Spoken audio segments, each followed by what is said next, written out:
Hello students of class 12th math बच्चे, आज मैं आपकी एक्सरसाइज 9th आई उठाने जा रही हूँ। आपको पिछले क्लास में 9th एच करवा दी थी सर ने। तो देखो बेटा, इसमें क्या है, d y upon d x plus p y is equal to q. इसको फर्स्ट ऑर्डर की क्या बोलते हैं, लीनियर का मीनिंग भी समझाऊंगी और ऑर्डर का भी। ठीक है, फर्स्ट ऑर्डर इसलिए है क्योंकि यहाँ पे फर्स्ट के बिना कोई और ऑर्डर का डेरिवेटिव नहीं आ रहा, तो ये फर्स्ट ऑर्डर हो गया। लीनियर इसलिए है क्योंकि यहाँ पे पावर नहीं आ रही डेरिवेटिव की, और डिपेंडेंट वेरिएबल और उसका डेरिवेटिव आपस में कहीं पे मल्टीप्लाई नहीं हो रही, तो इसलिए इसको बोला जाता है लीनियर इक्वेशन। इसमें P क्या है और Q क्या है वो मैं आपको बताती हूँ। P एंड Q जो हैं वो कॉन्स्टेंट्स हैं। P एंड Q क्या है, कॉन्स्टेंट्स हैं। और या फिर P और Q x के फंक्शन होने चाहिए, या तो फिर ये कांस्टेंट होने चाहिए। या तो P एंड Q क्या होने चाहिए, x के फंक्शंस होने चाहिए, या फिर P एंड Q आपके कांस्टेंट्स होने चाहिए।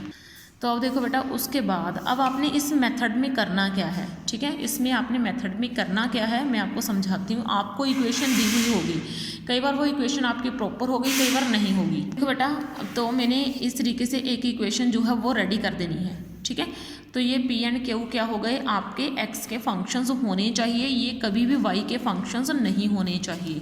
ठीक है ना, तो आपका ये स्टेप होगा। अगर आपकी कोई इक्वेशन इस तरीके से नहीं है तो आपको इस तरीके से उसको बनाना पड़ेगा। मैं आपको लेके आऊँगी कुछ इस तरीके के क्वेश्चन बहुत सारे। ठीक है, तो देखो बेटा, सेकंड स्टेप में आपने क्या करना है, सेकंड स्टेप में आपने ऑब्टेन करनी है IF ऑब्टेन करना है इंटेग्रेटिंग फैक्टर। इसको इंटेग्रेटिंग फैक्टर बोलते हैं। इंटेग्रेटिंग फैक्टर आपको बनाना पड़ेगा। इंटेग्रेटिंग फैक्टर होता क्या है, इंटेग्रेटिंग फैक्टर मतलब मैं आपको बताऊंगी भी क्या होता है, पूरे का पूरा आपको समझाऊंगी। देखो बेटा, जब ये इक्वेशन सॉल्व नहीं हो रही होती तो हमें एक फैक्टर लेना होता है, और हम इस इक्वेशन को, इस पूरी इक्वेशन को उस फैक्टर से मल्टीप्लाई करते हैं। जिस फैक्टर से हम इस इक्वेशन को मल्टीप्लाई करते हैं उसको इंटेग्रेटिंग फैक्टर बोला जाता है। तो हमने ये इंटेग्रेटिंग फैक्टर निकालना है, और ये बनता कैसे है, ई रेज टू पावर, यहाँ पे इंटीग्रेशन पे जहाँ चाहिए p d x, e raise to p d x. ये जो P है ना, ये यहाँ से उठाएंगे हम P डी एक्स। ठीक है ना, यहाँ पे ध्यान रखना है पीछे dx होना चाहिए। और थर्ड के ऊपर आपका थर्ड स्टेप ने आपने क्या करना है, आपने राइट एज, आपने ऐसे लिखना है। मैं आपको सारा, तो देखो बेटा, नेक्स्ट आपने क्या करना है, आपने राइट करना है, आपने लिखना है d अपॉन डी एक्स, ये लिखना है। फिर यहाँ पे y डालना है कि आपने ये ढूंढना है कि डेरिवेटिव किसका बना। ये मैं आपको सिखा दूंगी सारे का सारा कि मैं क्या बोल रही हूँ। ठीक है ना, फिर यहाँ पे Q इंटू IF, यानी कि बात सीधी सी कि आपने इस पूरी इक्वेशन को उससे मल्टीप्लाई कर देना है। ठीक है ना, यानी कि बात सीधी सी अगर मैं बोल दूँ तो इसके बाद आपने मल्टीप्लाई कर देना है किसको, इक्वेशन को बाय किसके साथ, IF के साथ, इंटेग्रेटिंग फैक्टर के साथ। ये फर्स्ट स्टेप। ये सेकंड स्टेप, इंटेग्रेटिंग फैक्टर निकालो, उसके बाद ये मल्टीप्लाई कर दो इक्वेशन को इंटेग्रेटिंग फैक्टर के साथ। फिर आपने इसको इस तरीके से लिखना है, फिर ये आपका सोल्यूशन है। सोल्यूशन इस तरीके से लिखा जाता है, इस तरीके की इक्वेशन का सोल्यूशन इस तरीके से लिखा जाता है। कैसे, y into IF integrating factor. ठीक है, उसके बाद आपका आ जाएगा Q into integrating factor plus C। ठीक है ना, यहाँ पे dx फिर प्लस C। ठीक है, इस तरीके से आपका लिखा जाता है इंटेग्रेटिंग फैक्टर। अब बेटा, मैं इस तरीके के इसके कुछ क्वेश्चंस उठाऊंगी और आपको सॉल्व करके बता रही हूँ। ठीक है, इस जैसे क्वेश्चन हम इसके मेथड के अकॉर्डिंग ही करेंगे सारा वर्क। ठीक है, जैसे देखो बेटा, आपका फर्स्ट क्वेश्चन है, मैं फर्स्ट क्वेश्चन उठा रही हूँ, ज़रा ध्यान से समझना। क्वेश्चन है आपका d y upon d x plus y is equal to e raise to -3x, ये आपका क्वेश्चन है। ठीक है, तो अब देखो आपने क्वेश्चन में करना क्या है। सबसे पहले तो ये देखो कि क्या ये इस जैसी फॉर्म है, किस जैसी, इस जैसी, d y upon d x plus p y को छोड़ के सारा P आएगा, y को छोड़ के उसके आगे जो होगा वो P होगा, और इधर वाली साइड जो होगा वो Q होगा। और ध्यान रखना है Q और P कभी भी y के फंक्शन नहीं होने चाहिए। तो देखो ये हो गया, इसको मैं कंपेयर कर रही हूँ इसके साथ d y upon d x plus p y is equal to Q के साथ। तो मेरा P क्या निकल के आ गया, P y के आगे जो होगा वो P होगा, P y के आगे तो कुछ नहीं है, तो यहाँ पे 1 मान लो। तो मैं P कितना हो गया, मेरा 1 हो गया। और क्यू मेरा किधर वाला हो गया, इधर वाला। और देखो कहीं पे वाई तो नहीं है, तो वाई क्यू मेरा कितना हो गया, e⁻⁻3x। ठीक है, तो ये मैंने स्टेप 1 कर दिया। अब स्टेप 2 में आपने क्या करना है, इंटेग्रेटिंग फैक्टर निकालना है। ठीक है, इंटेग्रेटिंग फैक्टर कैसे निकलेगा, e⁻p(dx) ऐसे निकलेगा इंटेग्रेटिंग फैक्टर। यानी कि e⁻p को क्या बोलेंगे 1, तो यानी कि 1dx।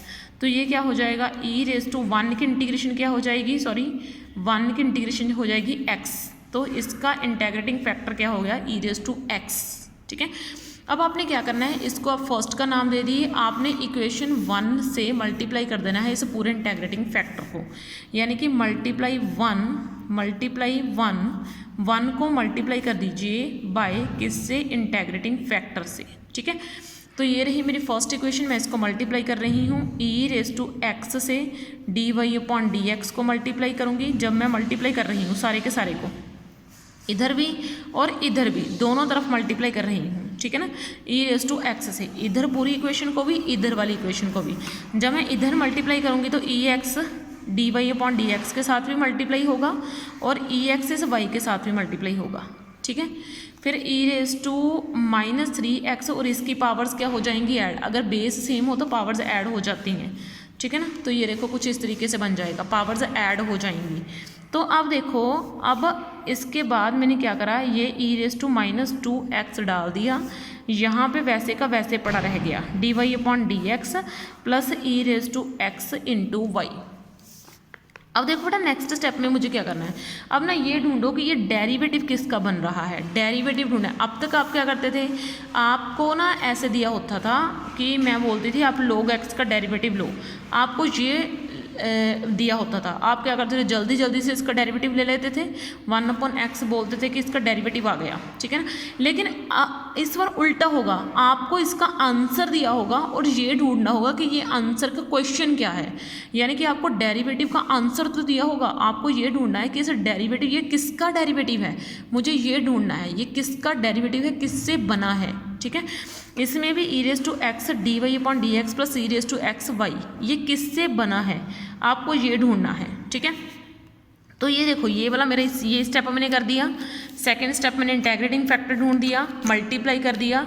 अब देखो d/dx इंटू वाई और इंटेग्रेटिंग फैक्टर को लिख दो, आपने ये स्टेप करना है। ठीक है ना, ये देखो d/dx, अब मैंने d/dx डाल दिया।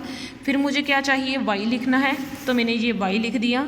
इंटू मल्टीप्लाई में इंटेग्रेटिंग फैक्टर लिखना है, इंटेग्रेटिंग फैक्टर मेरा कितना है, e⁻x ये डाल दिया। ठीक है ना, इज इक्वल्स टू क्यू कितना है मेरा, ये मैंने क्यू इंटू ये डालना था ना, क्यू और इंटेग्रेटिंग फैक्टर को मल्टीप्लाई में डालना था। ये तो मैंने सॉल्व कर दिया, जब मैंने मल्टीप्लाई में डाला था तो मैंने इनको सॉल्व कर दिया था, तो e⁻2x आ गया था मेरा सॉल्व करके। ठीक है, तो इस तरीके से मैंने डाल दिया। इतना करने के बाद अब मुझे क्या लिखना है, द रिक्वायर्ड सोल्यूशन, मुझे सोल्यूशन निकालना है इसका, द रिक्वायर्ड सोल्यूशन। अब मुझे इसका सोल्यूशन निकालना है, तो सोल्यूशन मैं आपको निकाल के बता दे रही हूँ कि कितना सोल्यूशन निकलेगा और कैसे निकलेगा। ठीक है ना, सोल्यूशन लिखने का मेथड, y को इंटेग्रेटिंग फैक्टर से मल्टीप्लाई कर दीजिए, तो y इंटू e⁻x मल्टीप्लाई कर दिया। उसके बाद इंटीग्रेशन में क्या चाहिए, q और इंटेग्रेटिंग फैक्टर की मल्टीप्लिकेशन चाहिए, जो कितनी है e⁻2x dx, और पीछे कॉन्स्टेंट चाहिए, तो y e⁻x वैसे ही रह जाएगा। जब मैं इसकी इंटीग्रेशन करूँगी तो कितनी आ जाएगी, e⁻2x/-2 प्लस c। ठीक है, तो ये मेरी क्या आ जाएगी, इसकी इंटीग्रेशन आ जाएगी। ठीक है, तो इस तरीके से आपने क्या करना है काम, तो ये मेरा क्वेश्चन हो जाएगा डन। ठीक है, इस तरीके से बेटा आपने क्वेश्चंस करने हैं। नेक्स्ट वीडियो में हम आपके कुछ और इंटरेस्टिंग से क्वेश्चन उठाएंगे। ओके बेटा, थैंक यू।